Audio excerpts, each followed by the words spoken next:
Yeah, the Oktoberfest beer goes back several hundred years.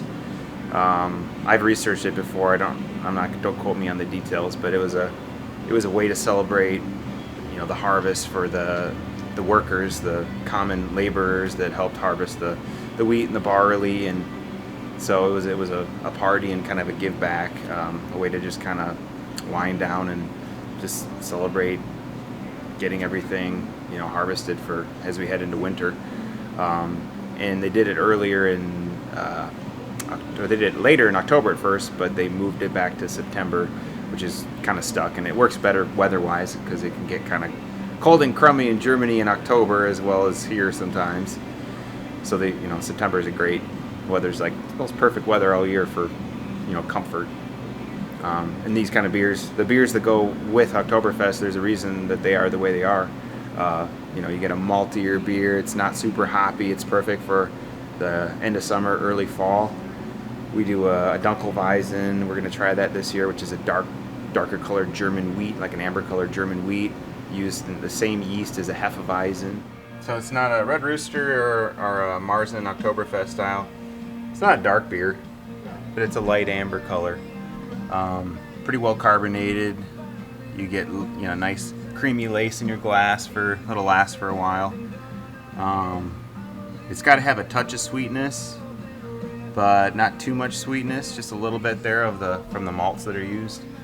IBUs are 25 to 30, in the low 30s. So it's not as hoppy as like a pale ale, but it's just a real crushable. You can drink, pint after pint or stein after stein.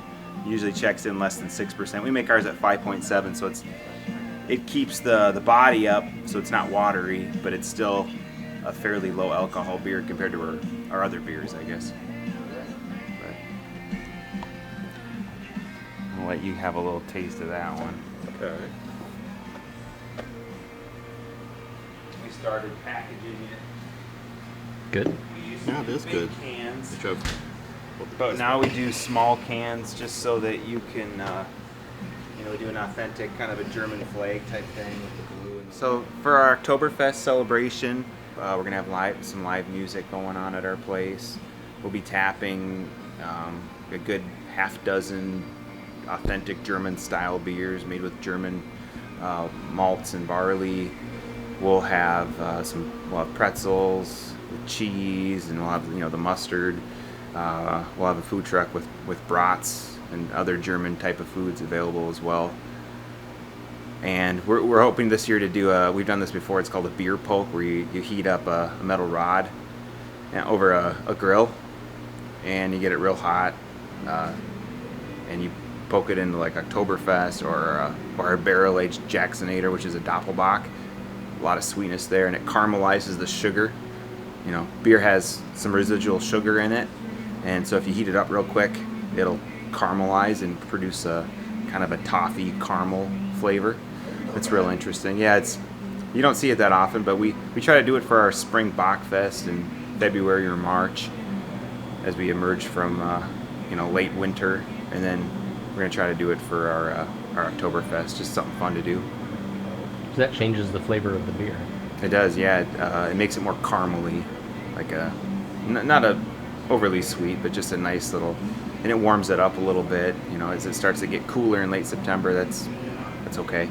That's a good excuse to, I guess, celebrate the end of summer, fall, the harvest season, and the changing of the weather, and being around people who are interested in beer, and just being part of a community, I guess.